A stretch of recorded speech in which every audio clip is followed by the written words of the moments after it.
hoje, aqui no Fileira VIP, vamos falar sobre trilha sonora. Trilha sonora que costura muitos espetáculos, sejam eles destinados ao público infantil, sejam eles destinados ao público adulto. Enfim, acho que faz parte da história do teatro a música, né, que compõe, muitas vezes, as montagens. E o Dan Maia está aqui do meu lado para falar um pouquinho desse processo. Ele que tem muitos anos de carreira, a gente estava conversando fora do ar. São espetáculos para criança, para adulto. São quantos anos de carreira? Ah, quase 20. Agora acho Pois é. que em 2020 dá 20 anos. Obrigada por sentar na nossa fileira VIP e a gente poder conhecer um pouquinho mais do seu trabalho, Ah, o Dan. prazer é meu, Cris. O que a gente pode falar de uma trilha sonora? Como é que é composta uma trilha sonora para um espetáculo adulto, para um espetáculo infantil? Ah, de várias formas, né? Eu sempre começo com conversas com o diretor, com qual vai ser a linguagem que ele vai utilizar, né? Como que ele vai abordar aquele espetáculo. E, de alguma forma, o teatro é a minha escola de música. Né? Dentro do teatro que eu descobri todas as formas de fazer música, de compor, de estilos e texturas, e o que utilizar, que instrumentos, né? Sempre atendendo assim àquela estética do espetáculo, a linguagem. A gente até brinca, né, assim, para fazer sempre o mesmo espetáculo que o diretor está fazendo, Uhum. né? Então a gente Tem que ter uma sintonia. tem que ter uma sintonia. A gente serve ao espetáculo, aquela linguagem, aquela história que está sendo contada. E tem uma criação especial para cada montagem, Dan? Ah, claro. A gente tem que praticamente começar do zero, né? Assim, cada montagem como o processo teatral é muito artesanal, né? Sempre começa um pouco do zero, assim, por mais que você já tenha experiência, já saiba um pouco como fazer, quais caminhos, começa do zero, né? E são quantos meses, né, de pesquisa? Ou não? Não tem, assim, uma coisa muito profunda? Eu acredito que deva ter, né? Ah, varia muito de espetáculo para espetáculo, né? Na verdade, varia mais do tempo que a gente tem para produzir, Uhum. né? Hoje em dia os prazos estão mais apertados, né? Assim, você começa um processo agora para estrear em 5, 6 semanas. As temporadas também estão muito curtas, mas também se fizer um processo de 2 anos, você vai ficar 2 anos trabalhando aquilo, né? Se falar que a estreia é para daqui a 2 anos, também você vai trabalhar esse tempo todo, E né? não tem jeito, Não né? tem jeito, é. É a possibilidade que hoje o teatro está dando para as pessoas, É né? verdade. Infelizmente. Infelizmente, as coisas estão. Sim. Acho que mudou muito da época que você começou, há 20 anos atrás, Ah, sem para dúvida. hoje. Eu acho que, assim, há 20 anos, há 20, 15 anos, eu acho que a gente viveu uma época muito áurea para a cultura no Brasil, assim. Não ideal, claro, com problemas, mas uma área de grande crescimento, né? De incentivo, um crescimento de incentivo. Acho que a gente nunca chegou numa situação ideal, mas de crescimento, né? E acho que a gente vai viver agora tempos bem difíceis. Já estamos vivendo e acho que anuncia aí um tempo difícil. Mas de alguma forma, como a Marieta Severo outro dia falou, né? O teatro nunca deixou de existir e não vai deixar de existir, né? A gente não vai deixar de produzir, né? Contra a corrente, contra, né, o desmanche mesmo oficial, né, o desinteresse e mais que o desinteresse, né, o interesse em desmanchar, né, a cultura, pela importância que ela tem, inclusive, né.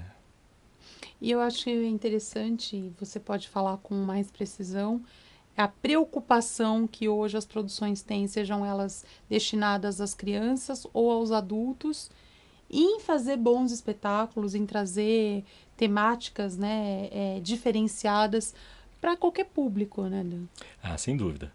Eu acho que a qualidade do teatro no Brasil, ela tem a variedade, a qualidade, a quantidade de coisa que tem.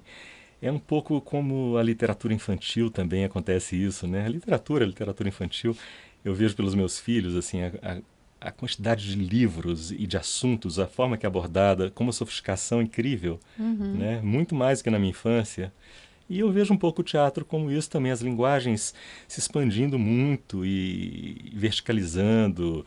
Eu acho que a gente vive do ponto de vista estético, é uma era muito brilhante, assim, de criação, né, encontra, é, na verdade, encontra peso à dificuldade de produção. A época criativa, eu acho que ela é sempre brilhante. Esse ano de 2019 foram quantas trilhas? Acho que foram umas 6 ou 7 até agora. Bastante, né? É, por aí. Bastante. E já tem ideias para 2020? Já tem projetos? Tem. Tem E sim. é isso que é importante as pessoas saberem, né? Porque as pessoas acham que a coisa vira do dia para noite, não é bem assim. É, Tem um processo muito extenso, você falou às vezes de 8 semanas, mas às vezes não é disso, né? projetos que acontecem, que vão acontecer em 2020, eles são sempre plantados antes, né? Às vezes, assim, eu acabei de assinar um PROAC, né? Que é um dos Uhum. incentivos que a gente tem, felizmente, em São Paulo, para um projeto que está sendo gestado há 2 anos, né? E que agora chegou numa maturidade que se acha que a gente deve fazê-lo. Então, assim, é sempre a gestação do projeto é sempre muito anterior, né? Assim, até amadurecer, até se conseguir um patrocínio, um edital, né? É, a dificuldade maior eu acho que é essa, né? De se conseguir um patrocínio, porque produção não falta, né? É verdade. Ideias não faltam. É. E a gente tem, de alguma forma, São Paulo é um lugar que a Secretaria Municipal e Estadual ainda tem um viés cultural, né? Tem editais, tem prêmios Zé Renato, tem Miriam Muniz, são prêmios que viabilizam muito das produções que a gente faz, né? Que esse teatro de texto, que não são os musicais, né? Maiores, que tem verbas maiores. É, então, para esse tipo de teatro, que é o que eu trabalho mais, Uhum. esses prêmios são fundamentais. É um Né? incentivo também, né? Dan, qual que é a maior dificuldade e quem mais te inspira nessa sua longa jornada?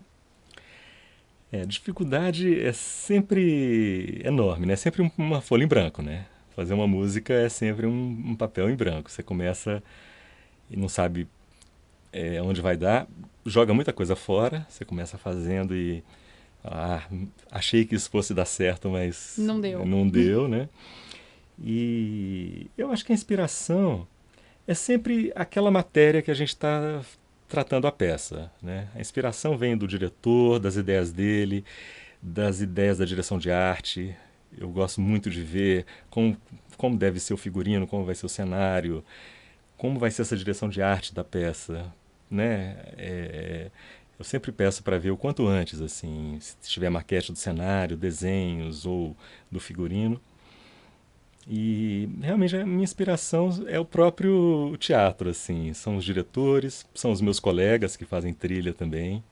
A gente é praticamente, eu sempre vejo assim, é Marcelo Pellegrini, Dr. Morris, são colegas que assim a gente, eu acho que a gente se vê e fala, puxa, queria ter feito essa trilha. Isso dá ideias para outras coisas, né? Até porque é uma constante aprendizado que Um vocês constante vivem, não tem aprendizado, jeito, é. né? E uma pesquisa assim, a gente que assiste muito teatro, né? A gente faz e assiste muito, assiste dos outros, dos colegas. É, o Marco França, que é um grande parceiro também, foi assistir ontem o Herêndida. E são colegas inspiradores, eventualmente a gente trabalha junto, né? Fala, olha como ele teve essa ideia, que genial, eu queria, né, assim, então assim, a gente está sempre um pouco em ebulição, né, essa criação, né? Que bom. Quero te agradecer por dar dicas. Acho que tem muita gente que também se inspira em você e de repente Ah, que quer se legal. tornar um profissional, viver dessa arte. É uma arte rentável? Dá para sobreviver? Dá para sobreviver, claro, Então claro, dá para as tem, pessoas se incentivarem, se inspirarem claro, e claro. começarem a trabalhar com música. Enfim, as pessoas sempre têm aquele negócio, em teatro, será que eu vou morrer de fome, né? E não é bem assim, né, Dan? Não, assim, eu acho que qualquer profissão, se tiver paixão e dedicação, né? E agora posso dizer que é lindo viver disso, né? E é uma delícia, né? Aquela coisa que descobrir uma coisa com que você brinque quando adulto, né? Para não ter que Uhum, trabalhar, né? exatamente. É uma diversão, assim. Dan, obrigada, parabéns. Muito trabalho para o próximo ano. A gente imagina coisas lindas surgindo de teatro. A gente sempre tem essa esperança Ah, sim, de claro. que as coisas melhorem. E a gente quer realmente que as coisas melhorem e que a nossa cultura seja mais valorizada. Obrigada, viu? Obrigado, eu, Cris. Obrigado. Você que ama teatro está curtindo os nossos vídeos? Então dá o seu like. E se você não é inscrito no canal, se inscreva agora mesmo e clique aí no sininho para receber todas as nossas notificações. O Fileira VIP é a sua conexão direta com os melhores espetáculos em cartaz nos palcos paulistanos. Bora sentar nessa fileira VIP com a gente!